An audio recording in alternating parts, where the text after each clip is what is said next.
Hello, everybody. Welcome to Monday Night Live. Today is the second anniversary edition. It's exactly 2 years minus 2 days when I set this up. I had the brainwave lying in bed on the Monday morning as we got locked down in the UK, thinking, how can I help people have a bit of fun?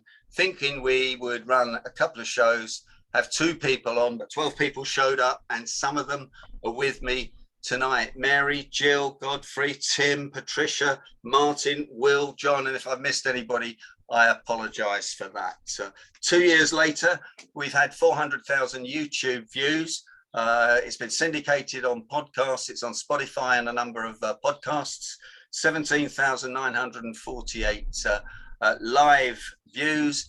And thanks to everybody for their support. Thanks for encouraging me, because I did need quite a lot of encouragement at some points. And thanks to all the speakers, some of whom are here and have joined the Monday Night Live Hall of Fame.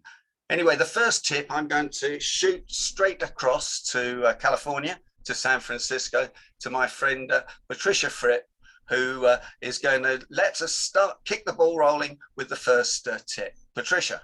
Welcome. Thank you, Derek. My first tip is we never kind of or sort of do anything. You may not be aware that you kind of and sort of.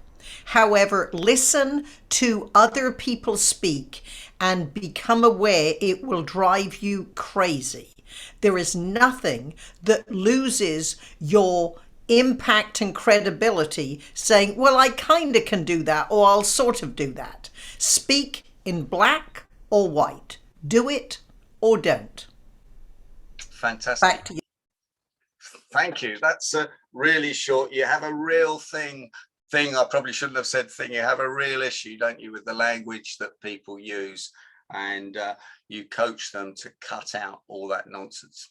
And the funny thing is, we all use that nonsense somehow at some stages, but there we are. Never mind. Eva, I see you've joined us from New Mexico. I'm trying to get my American friends on first. What's your tip? My tip is this: just because you don't like someone doesn't mean that person doesn't have anything to teach you. Wow. That's a powerful one. And did you manage that yourself okay? I do my best every day. Yes, okay. I think that's something that we probably all struggle with, but you're absolutely so right there. John Baker, you're down in Swanage. Let's get the Dorset crowd on. What's your tip? Yeah, just a really quick one, Derek. Lots of introverts tell me that they absolutely detest small talk, and therefore they're terrible at it. But you know what? 28%, and that was not a made-up one, that's a survey number, of extroverts hate it too. The answer is it's a conversational lubricant. Stop trying to speak more effectively. Don't try to be interesting, be interested in the other person. I've heard that from somebody else on the chat show many times as well, John. So we're absolutely on the same page. How long do you think small talk should take place for in a business meeting? Well, it depends what you're trying to achieve, doesn't it? I mean, you and I could sit and chat for a couple of minutes and then get on to the business piece, or you and I could sit for an hour and have a great conversation. It depends on how well you know the person, the type of event. But I think the first thing is it's a lubricant to get into a business discussion in a business context. Use it that way. Stop going, oh, I don't like it, and try and jump into the business, because that doesn't work. Think about it as a lubricant. Ask questions, ask positive questions. If you're struggling to get into the conversation, even if it's just about, it's an amazing event, isn't it? I love that. I love listening to Derek Arden speak at the event. What did you think of him? But it's a positive question that you can get on move. What you're doing then, you're just leading into the business part. I heard that small talk should be about 5 minutes for every 60 minutes of a business meeting. I don't know what anybody else has views on that, because I do think it's an important issue, because I've been in business meetings when people have got straight down to it and you haven't actually known anything about the person, what's on their mind, etc., which I think is very, very important. John Lisby's got a comment. John. Yeah, I was just going to comment that I think it depends on the country's culture, because if you don't have small talk in China, you won't do any business at all. If you go straight into business without spending half a day or more on small talk and building a relationship, you'll never conclude a deal. That's very important, John. Yeah, yeah. And what are any other countries you visited where you've got a time scale on the small talk? I'd say Mexico. They're about relationships. Let me think. No, China is the strongest one I can think of immediately. I mean, they spend a lot of time.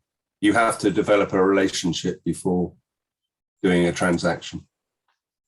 But I've heard that America is the worst country for small talk. Now, I don't know if that's true or not, but I'm going to ask Carl Walsh to comment on that first before I ask him for his tip, because Carl's worked over in the UK for quite some time before he went back to the States. Carl, are you there?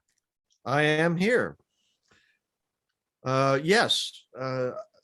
Actually, I quite agree that America is the worst place for small talk.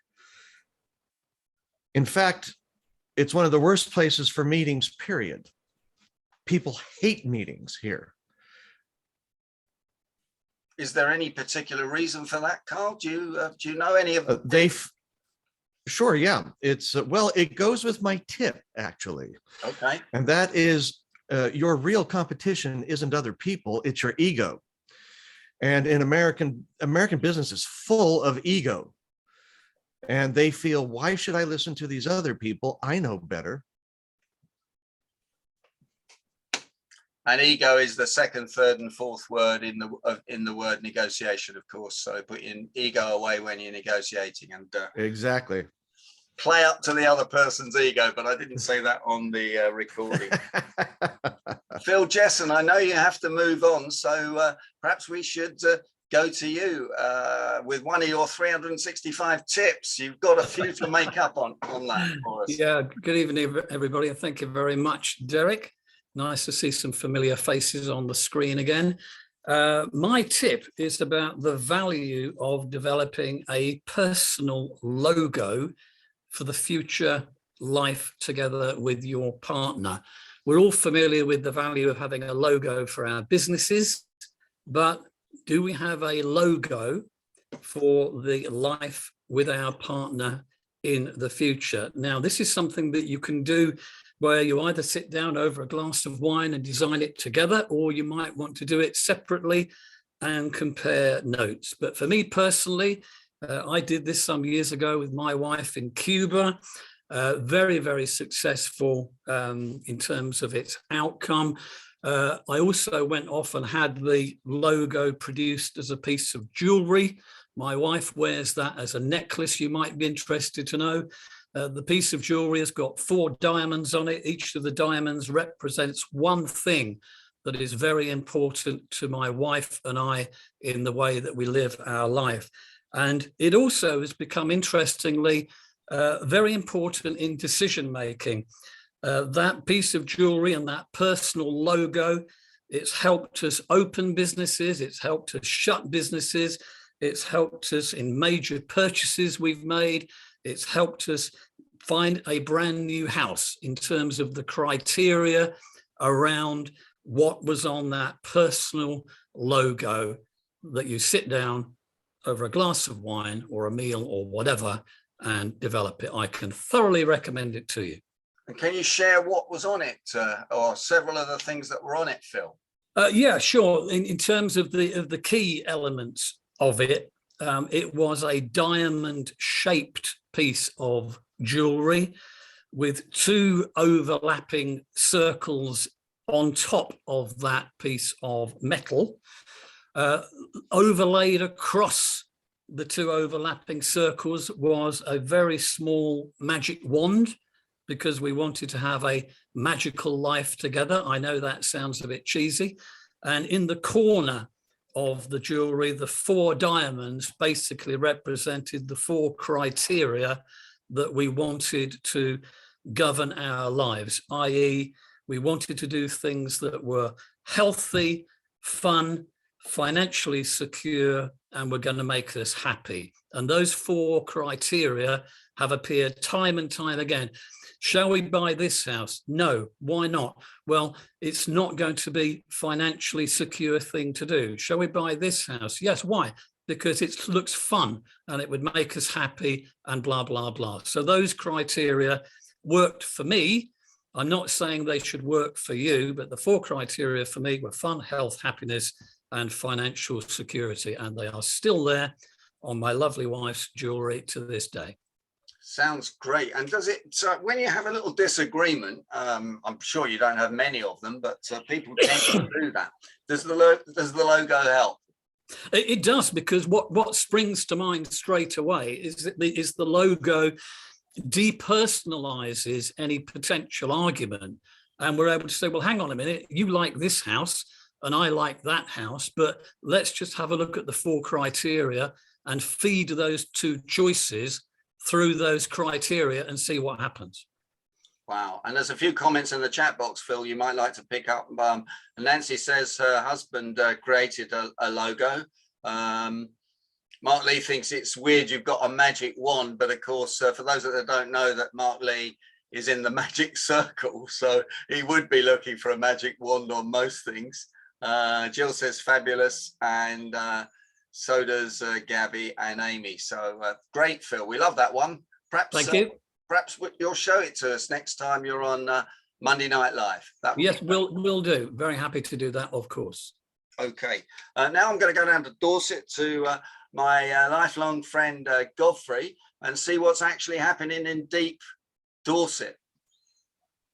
Thank you, Derek. And with no apology, before I do, I would like to say something on behalf of everybody here. I've known Derek since October 1968, and we've been firm best friends ever since. And I'm sure on behalf of everybody, I can offer our congratulations to Derek for 2 years of the Monday Night Live show.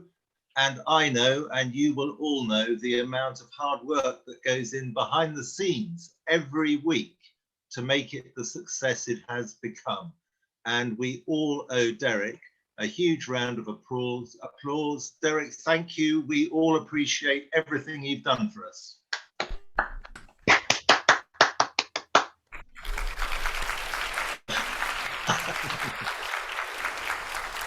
That's great. I wish I could do that. That's great. Thanks, Godfrey. When I perfect a little bit more of the AV like Patricia Fripp, I will be able to put the clapping and the sound on. Very good. Well, we know Patricia is a Dorset girl. I can still tell her Wimborne accent after all these years. So there's a few of us from this part of the West Country. My tip is not new.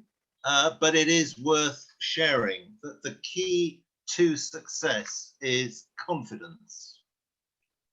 And the key to confidence is painstaking preparation. And that's what Derek shows us. But it's true. And of course, it reminds us of Thomas Edison that said genius is 10% inspiration and 90% perspiration. And there are other examples we've mentioned before. Gary Player, the great golfer, who said, isn't it funny that the more I practice, the luckier I get? And simply, there are no shortcuts, and hard work brings its own rewards. Derek, well done. Thanks, Godfrey. You're very kind. And it was great to meet you at kindergarten in 1968. And of course, you're not going to be in Dorset when Patricia Fripp and I are going on the grand tour of Dorset. I think you're away in Italy, we've had this adventure around Sicily planned for 3 years. We've put it off twice because of COVID. We're hoping that this June it'll be third time lucky. So yeah, I might miss Patricia. Well, we wish you well. Well, John Baker's certainly going to be there, and Angie Phillips is going to be there. So they're on, and maybe a couple of other people would like to join us in the Black Swan in in Swanage, because it's one of the oldest pubs in Dorset. Fantastic, Godfrey. Thanks very much indeed. I'd like to go now, if I may, to my friend Kate Atkin. Are you there, Kate? I am, Derek. Yes, thank you very much. Thank you. And interesting to follow one on confidence, because my tip is about the imposter phenomenon, not a syndrome, as you know. We keep banging on about that one. But I'm picking it up from Charlie Makesy's book, The Boy, the Mole, the Fox and the Horse, because in there, the boy talks to the mole and he says, "What is the biggest waste of time?" And the mole replies, "Comparing yourself to others." And we know we all do it, but actually I've got a couple of other suggestions for a comparison. The first one, which I've been working with for a long time for myself, is actually comparing myself to myself. So that's something I might suggest that you start to do if you don't already, is to look at how much have you grown, how much have you learned in the last week, in the last month, in the last year. And if we go back 24 months, a huge amount we've learned in the last 24 months. And then I recently heard somebody do a different comparison, which I thought was really interesting. And this is where they're comparing themselves to other people, but they know that they set the bar up here, and this person is setting the bar slightly lower, and it's okay. Nothing bad happens. So they're realizing that they can lower their bar rather than finding somebody who's better than them, thinking they've got to heighten their bar. So my suggestion, stop comparing yourself to others if you're always doing it to someone who's bigger, better than you, and start to compare yourself to yourself, or compare yourself to somebody who's reaching a bar that you know that you can achieve quite easily. Fantastic tip there, Kate. And Phil's looking to add a sentence to it. So Phil, what's the sentence? I'm intrigued now. I don't know whether you saw the program on TV the other night featuring Nile Rodgers being interviewed by Amal Rajan. It was a brilliant 1 hour interview highlighting the musician's talents over the years. But he made a very interesting comment that in his early days, he was very hurt by comparing himself to others and criticism that he got from the media and so on. And then he came out with an absolutely cracking one-liner, and he said, "Whatever people feel and think about me is none of my business." I like that. You just knew that line was going to go, none of their business, but he said, "It's none of my business what people think about me." That's great, Phil. And of course, we tend to all criticize each other, don't we? We tend to ourselves. We tend to look at feedback from one person in the audience. I know some of the greatest speakers very often don't look at the feedback at all. They get somebody else to look at it for them to see if there's some feed forward which would make them even better. But you don't really want to hear criticism from one person who probably didn't like you. The other thing you said, Kate, which I picked up and I thought about doing, but I haven't done, and I wasn't sure whether you were doing that, is journaling your success at the end of the day, writing down what you've achieved and writing down what you've learned, so that the reticular activation system or the brain can work on it overnight. That's something I've heard, and that's reminded me to do that. You're nodding, Kate, so you agree with that as well. Fantastic, thank you. I'm going to go back down to Swanage now to Angie Phillips. Angie, if you're there, I know Angie does a lot of branding work, and maybe she's going to produce a logo tonight with John Baker, her partner. Yeah, you won't get any input though. So I saw his comment in the chat. One of the biggest tips is create a strong, recognizable visual image, a brand image for yourself. Keep it consistent. Use it across all your social media, your presentation slides, your marketing literature, because you want to actually help people to remember you and make an impact. Help them remember you. Help them be able to recognize who you are wherever they see you. One of the easy things is create a logo type for your name, choose a color palette and a font and use it consistently. It doesn't always have to be pay in the earth for a logo, but you can, of course. Come to me, I'm quite happy. But it's making you recognizable easily, and there's nothing worse trying to find somebody on social media, and there's half a dozen people with the name John Baker, and you can't find them. So Is John Baker in the same room as you, by the way? no, he's in the other room. Oh, okay, that's all right then. I'm going to hide now. So. Angie, if you just move your head, people can see the colour of your brand, but also your initials. And I noticed that you use that on all your Instagram posts, and I instantly recognise it's you because it stands out very powerfully. It actually stands for Art and Graphics. Oh, does it? Okay, brilliant. Well done, and thanks for Thank you. Tips. Now I'm going to come closer to home. In fact, just down the road from where I live, to David Skinner. David, if you're there, you've got a tip for us, I know. Yep. This is about understanding other people's perspectives, and it's inspired by a quote from Jennifer Berger, the leadership coach and author. It's easy to cast the person across from you as the villain in your world without remembering that they're the hero in their world. So whoever winds you up, they think they're a good person. They make good decisions. They've got sound beliefs and values. The things they do are right and sensible, and they're the good guys in their world. So the next time you're stuck in a negotiation, or someone annoys you, or does something you fundamentally disagree with, or trolls you on Twitter, a good start point is to step back, make an effort to consider how their world works. How could the things they say and do make sense, however offensive they are to you? And until you understand this, you're not unlikely to make any progress. And the more you dislike them or what they do, then the more effort you need to make. So stop thinking of people as villains in your world and start to understand how they're heroes in their world. That's a great quote. Will you put the name of the person? I didn't catch that in the chat box. Yeah, David. Yeah. Thanks. I'm wondering if I should go to Will Kintish now, because Will and I have been great fans of How to Win Friends and Influence People by Dale Carnegie, almost the first book on motivation and inspiration, putting yourself in the customer's shoes, which of course is what sales, influence and networking is all about. Will, are you there? Thank you for that, Derek. Picking up on that and picking up on what John Baker said about questioning. There are good questions, and there are sometimes questions that upset people. So I'm going to give you 4 questions that I'm suggesting you don't ask, but I'm going to give you alternatives. 2 questions about business is, never ask people, how's business, or are you busy?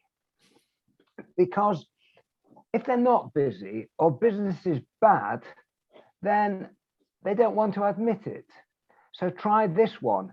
How's the year going for you? Is much better. Or at the beginning of the year, how's the year started for you? Or when we get to October, how's the year gone for you? So that's my business questions. In terms of small talk, and John, I actually show a Pritt stick and say that it's the glue, the small talk is the glue that builds the relationship.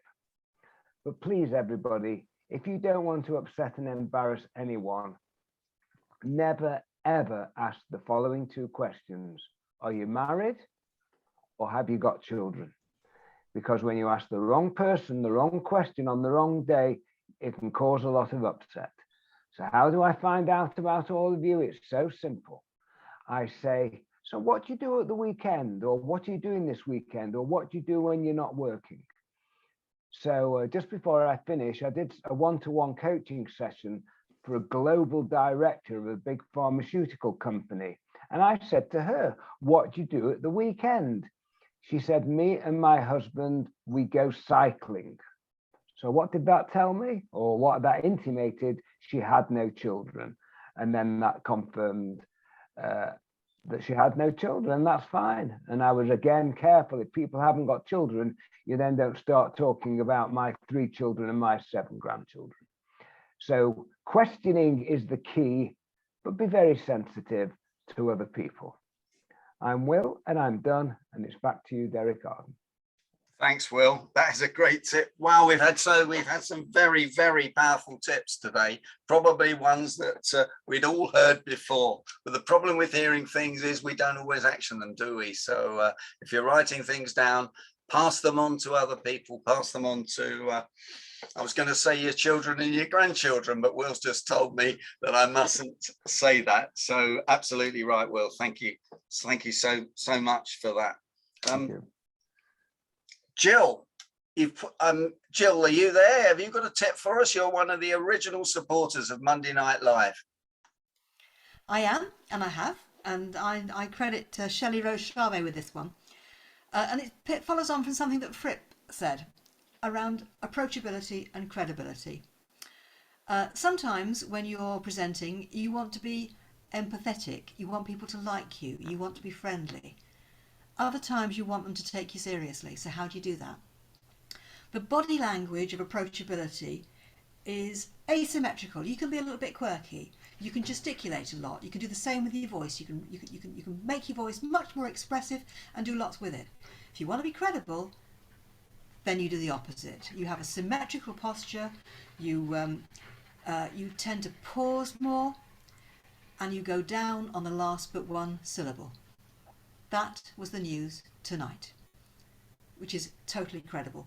So you can never, obviously what you say has to be important, but you can do those two things to be approachable when you speak, be a little more flamboyant, or you can be more credible. Luke, I am your father. Fantastic, Jill, and thanks for your support. I think you've almost been on every program, including getting a job, but in the middle of it, a really good job as well. So I did miss being Zoom bombed. That was the one that I was pleased to miss. Thank goodness for that, and fancy reminding me. I've just changed my body language over that. Tell you where I'm going to go now, to Shelley Bridgman. Shelley, are you there? You're a new member, but you gave that fantastic talk to us 4 weeks ago, which we're very grateful, and some of it is still ringing in my ears. Good morning if you're west of Chicago, and good afternoon everybody else, I guess. I'm glad that Will's still as sharp as ever, even though he's moved south. I have a tip for the speakers and the coaches. One of my pet hates is the acronym that everybody uses, which is false evidence appearing real, when they talk about fear. I'm sorry if I'm hacking off all the Tony Robbins fans. And the reason I say it is because if you're an existentialist, you believe that all fear is ultimately fear of death. But simply, most of us, the rest of us, would be either a fear of failing or rejection at some level. And it comes from early experience. So if you say to somebody it's false evidence, you're really telling them that they're deluded, and it makes them feel even worse. So I think a much better acronym, if you have to use one at all, is factual experience assuming relevance. There you are. And I haven't put the little C next to it, so plagiarize it all you like. Yeah, I'm not sure about acronyms. Some people just trying to make acronyms out of anything, and you've got no chance of remembering them at all. And I want to give a quick shout out to Graham Jones, because I haven't been on here with Graham, but I still use your blog template that you gave me about 10 years ago. Well, that's very kind of you, Shelley. I'm glad it still works. Yeah, good. Is the check in the post? Yep. Don't, Shelley, don't big Graham up too much. You know, he always gets bigged up too much by me. So we all know him. He's a great guy. That means that you're on next, Graham, obviously. I've got a slightly different tip to my usual kind of internet stuff, but the problem that we're all facing for the rest of this year, wherever you live in the world, is increasing costs and increasing taxes. So everything is going to become more expensive. The figure I saw the other day was that 70% of households in the UK will be unable to afford their bills by the end of this year. So that's 7 out of 10 people on this call will not be able to pay their way by the end of the year. That's serious, and it's serious online. Your business depends upon software. Everything you do is software driven. there is a massive worldwide shortage of software engineers. There's not enough software engineers being trained. It's also recently become even worse because within Europe, one of the main suppliers of software engineers is Ukraine. So we've lost a lot of access to software engineers at a time when we need more. That is increasing the costs of software. At the same time, we're increasing the amount of online hacking and problems that you're going to face. That means that all the cybersecurity thing that's going to protect you is going to cost you much more money. Last year, you could buy Norton, for example, for £19.99. This year, it's £39.99. Next year's price has been announced. It's £149.99. So, unfortunately, the costs of protecting yourself, the costs of running your business are also dramatically increasing because the number of software engineers is so small and the demand for them is so high, and therefore their charges and costs are dramatically increasing. Typical supply and demand economics. That means if you don't plan now for your software requirements later this year, you're going to face another big bill. So it might be better to get all the software you're going to need for next year now, even if you don't use it till next year, because that ultimately will save you money. So there's a big software cost increase coming. Microsoft is looking at increasing the price of Microsoft Office, for example, by 30% at the end of this year. So dramatic increases in your software costs are on the way. So you need to plan for it now. Well, thanks for cheering us all up, Graham, with your realism. I'm not sure whether I should ring the negativity bell, but I'm going to anyway. I think that was a good dose of negativity. So us Mac users that don't need Norton have got a huge advantage. Is that I'm afraid you have a huge disadvantage because if you're not using it, the biggest number of viruses in the last year have been on Macs, not on PCs. So unfortunately, you're exposed to even worse problems than a PC user. I've just been criticised by Amy for being for ringing the negativity bell when you were realistic. But I'll take notice of Amy. But I'm not. I'm being positive because I'm saving you money. Great. And I've read inflation's going to be over 10% now in the UK. I don't know. I'll be interested to know what it's going to be in the USA and anywhere else where people are, Greg, or in Slovenia, etc. Although no one knows, do they? Because the oil price is still going up and will probably get worse. Thanks for that, Graham.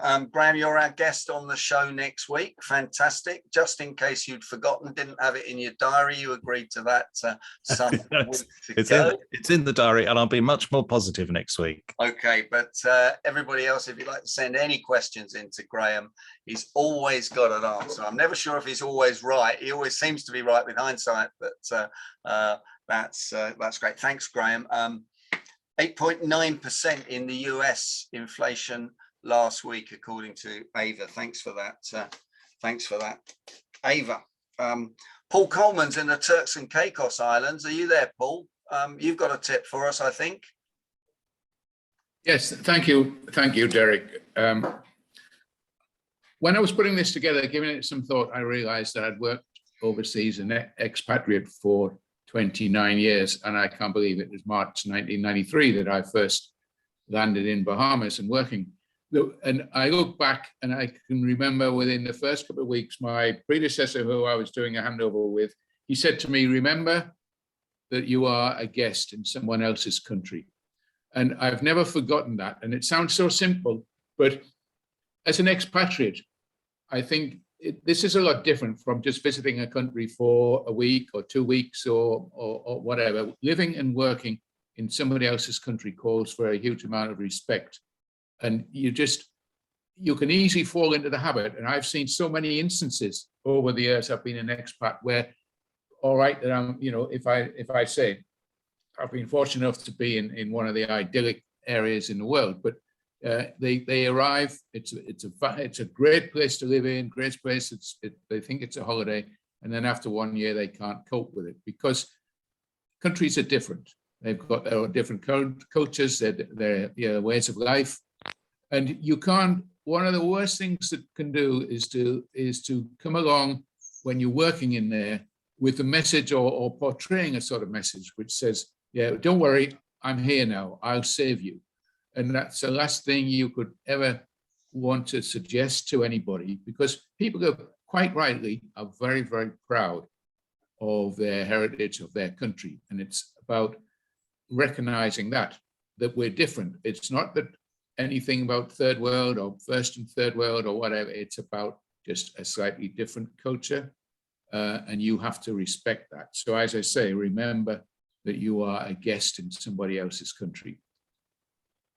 I think that's a fantastic tip. I think we all should be remembering that, even when we go on holiday. I see a lot of people on holiday thinking they're still in their home country and being rather, what shall I use the word, arrogant. And while we're on culture, if you're there, Val was born in Lithuania, but actually grew up in Belarus and now is working in London. So Val's had a huge amount of experience on cultural issues. So if you're there, Val, can you share something with us? Hi, Derek, I'm here. And yes, from my point of view, I'll probably share the following. In order to get something, you have to give a lot. And this is my best tip probably to everyone. And from my experience, I managed to get so much either from experience side of things or gaining friendships, relationships, whatever that might be, by just giving a lot myself. And I think this is something that is so valuable for everyone in different spheres of life. And I cannot highly probably emphasize it. Because most of us, we are willing and we desire to get as much as possible and take all of those different opportunities in life. But again, speaking from different cultural perspective, I think if we give a lot, we will get a lot in return. That would be my tip. Thank you, Derek. Fantastic tip, Val. And it's interesting how you and I met, because you were running a Toastmasters conference. You asked Patricia Fripp to speak. She recommended me. And well, I think there were 800 people on that conference, and we've become friends since. And you've become a guest on Monday Night Live. So that's great. And that just shows you what networking does on Zoom, because we've never met live, have we? So thanks for that, Val. Thanks for that, Paul. Gabby, are you there? My NLP teacher. I am indeed. Hello, hello.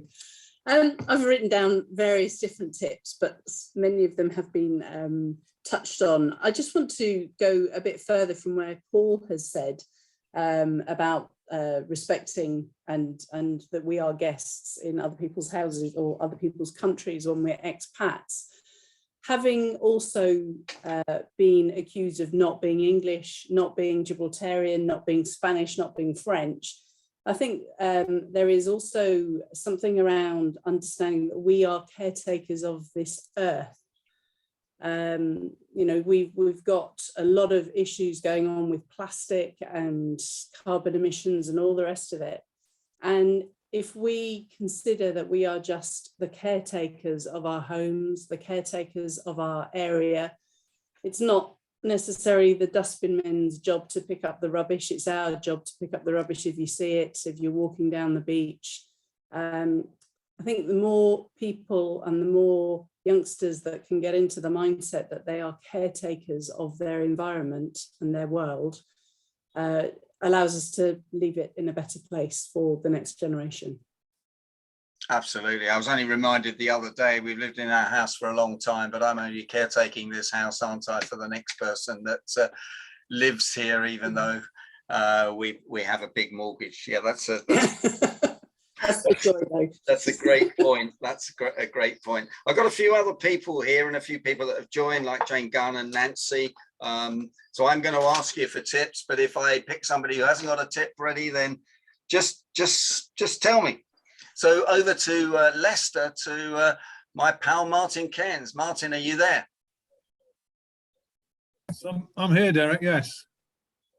I wasn't expecting to be asked anything, but then again, I've known not to trust you to leave me alone. Well, there's no change there, then, is there? My most recent lesson is never to let your guard down. That's because, having been very careful for over 2 years to avoid COVID, I got it just over a week ago by stepping into a very crowded pub after a Leicester Tigers rugby match, which was packed with rugby supporters who were watching the international on the television, and the consequences are obviously totally expected. But given a sort of wider view, I think the one thing I've pulled out of the last couple of years is that obviously technology has been really very helpful, particularly in communications, and your Monday night chat shows wouldn't be taking place without it. But I'm no longer in a position where I'm trying to earn a living, which is nice. So I've had time to reflect, and I would say to people, life is possible, preferable, and probably more tolerable without Facebook, LinkedIn, Twitter, and Instagram. That would be my major learning point from the last 2 years. And I see 1 or 2 people are clapping and 1 or 2 people are tweeting that, Martin. So very good, brilliant. Okay, thank you for that. And why did you go in this very crowded pub? Clearly, you'd already had a couple of beers at the rugby match, so you judged. I was being a perfect host. I had a friend up from London who was a London Irish supporter, and he had to catch a train and he had to wait a long time for the train. So I said I'd walk back to the train station with him because there was a nice pub next to the train station. And I've had to cancel so many things as a result of that decision. It's not true. What a mistake. What a mistake. Now, I'm going to go to Jane Gunn, then to John Lisby, then to Amy, and then to Nigel Kirby in that order, if that's all right. If you've got tips for us, that would be fantastic. Yes, I've got a tip. Hi, everybody. Great to see you. Thinking back or thinking forward, really, we keep thinking we're going back to normal and now we're in another crisis. So my tip as someone who helps people manage in times of change, challenge and crisis is be prepared for the change, challenge and crisis. One of the psychologists I followed who is called Al Siebert has the tip that people will deny danger, disbelief prevails over reality, and they fail to make plans. So the idea is hope for the best, but plan for the worst, whatever that means for your business, for you personally, financially, socially, psychologically, all of those things. Think about how you're going to be prepared for more upheaval, because for sure it's coming. But if you're prepared for it, rather, as Graham was saying, you've got a plan B in place and you know where you're going. Thanks, Jane, and thanks for your help on that mediation. Jane and I were talking about proper practice prevents pretty poor performance earlier. Practice via Godfrey, and I'm working with a client for the last 1.5 years on an insurance claim, and we were 2 days away from a mediation, and we had a rehearsal with Jane giving us all the advice that we needed, and then about 2 hours later the mediation was cancelled because the other side pulled a rabbit out the hat, something that we didn't know. So the mediation, Jane, is going to be back on, I think, for June this year. It was either a coincidence or a very dirty tactic. We're not sure. I have no comment, Derek. We've both talked about dirty negotiation tactics, and there's a few of those going on in the world. I've seen a few in mediation, so I couldn't possibly comment. And you're being recorded, Jane, so it's probably best that no, I don't. Yes, that you don't. I think I'm going to John Lisby, then Amy, and then Nigel. If that's what I said. If that works, if you're there, John. Yeah, okay, I'm here. I hadn't really prepared, but I was going to respond to Martin by saying I think it's a good thing to get COVID. I only say that because I'm one of those that are supposed to really suffer. And I got COVID a month ago and didn't know I had it. It was so this current strain in the UK, it certainly, I had no problems at all. And last week I had the results of an antibody test, and I've got strong antibodies, which no one was expecting. So I don't know how to play it. It's a bit like when I was young, I was sent off to chickenpox parties because that was the wisdom for how to protect yourself against chickenpox. But my grandchildren have just got chickenpox, and that isn't what the current recommendation is. Anyway, that wasn't going to be my tip. I was going to just say, when you have colleagues or clients that are going down or facing problems and life is getting really hard, the more that you can stay in touch with them and support them, it's amazing how in years to come, when they bounce back, they'll remember. And that can produce colossal value. I've got a couple of clients now that I didn't expect to see again, and they're doing really well and they remember. I think that's it.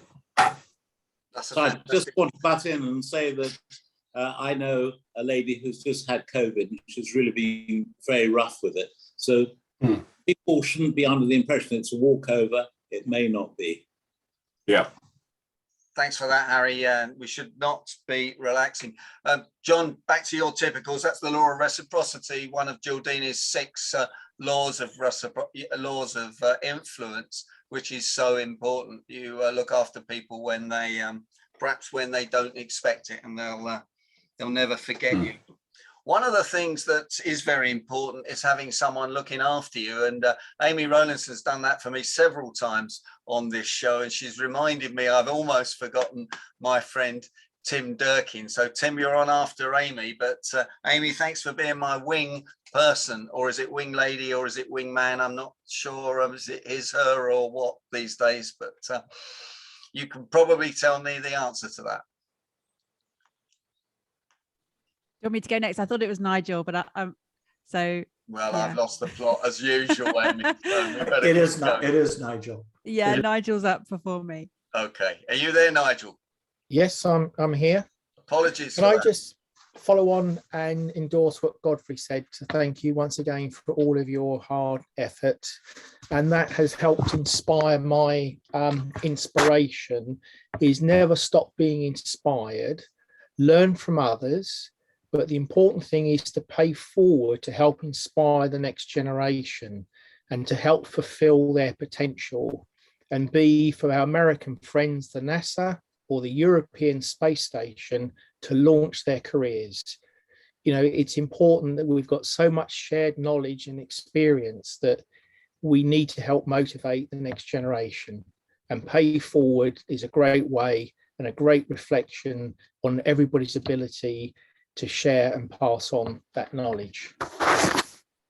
Absolutely, Nigel, and thanks for that. And that's what Monday Night Live and everyone that joins us does.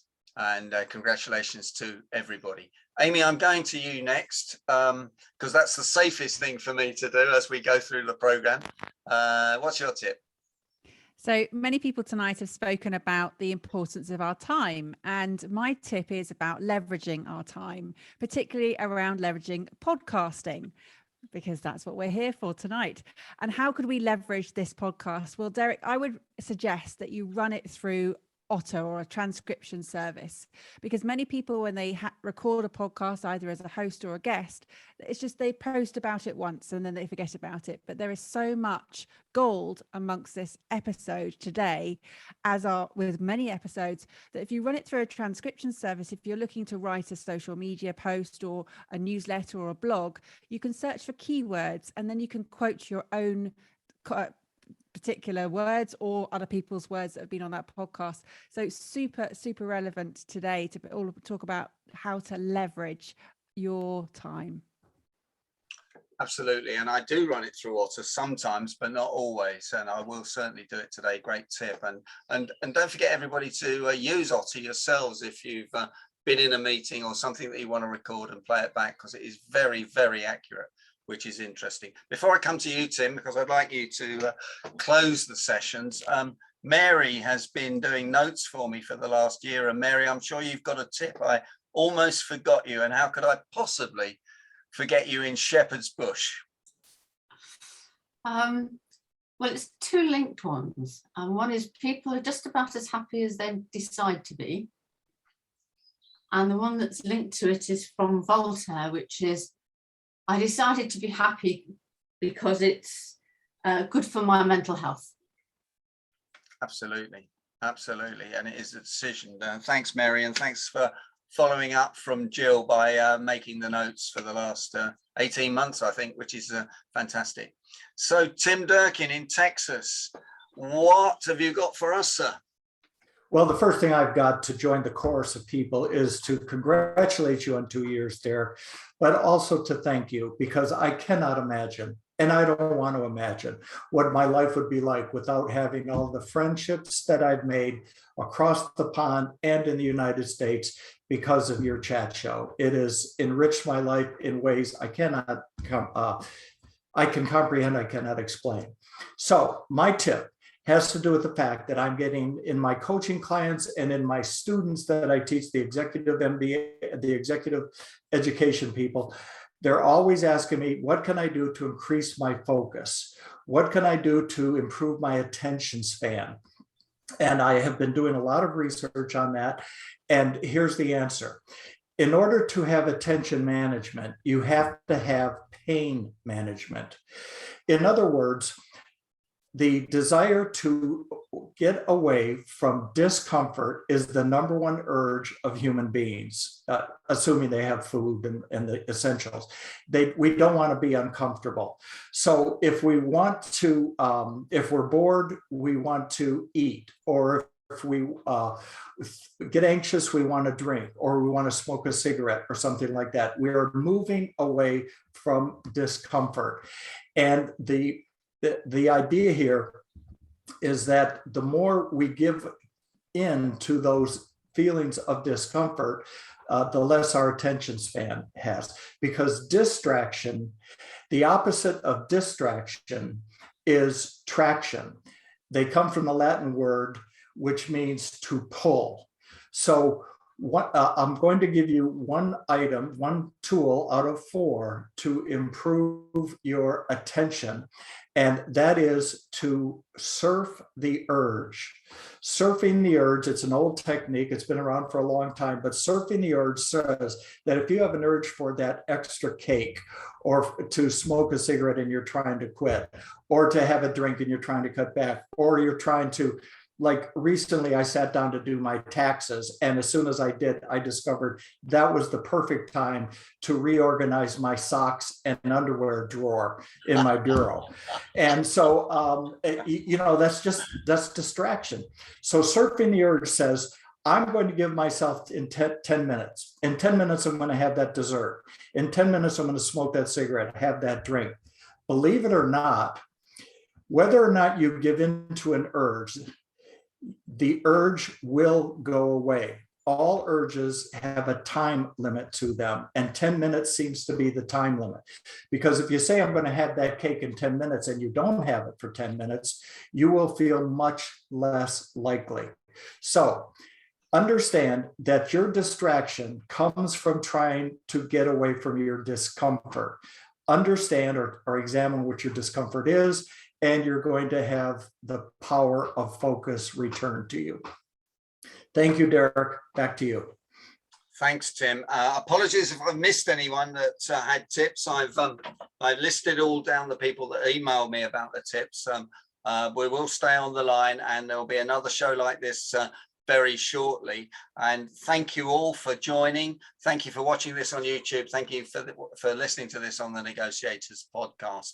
But most importantly, without an audience, without a live audience and an audience on the recordings, this wouldn't work. So share the tips, pass them on to other people, leave a legacy, and I look forward to seeing you over the next year. My name is Derek Arden, and catch up soon.